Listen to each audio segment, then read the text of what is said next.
Alright, so kita tengok tips number 1. Tips number 1, kita nak tengok cara nak isi sel kosong dengan nilai yang sama. Macam sekarang ni, okey, berapa ketul je yang kosong kan? Ini je yang kosong, tak banyak pun kan? Boleh je setakat nak isi kosong-kosong ataupun tak hadir dan sebagainya kan?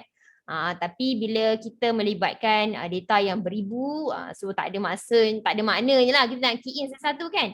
So sebenarnya ada cara yang mudah. Okey, ada cara yang mudah. Caranya adalah kita highlight semua ni. Kita highlight data ni dulu. Okey, lepas tu kita pergi dekat find and select ni, kan? Find and select. Lepas tu kita ambil go to special. Go to special. Kita pergi dekat go to special and then kita klik blank. Kita klik blank. Alright, lepas tu kita tekan OK. Kita tekan OK. Kita tekan OK.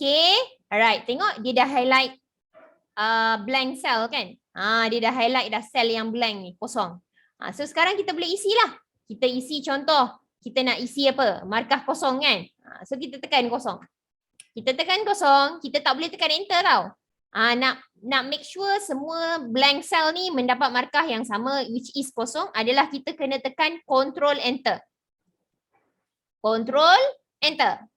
Bila kita tekan control enter barulah yang lain-lain akan dapat markah kosong juga yang blank cell tadi.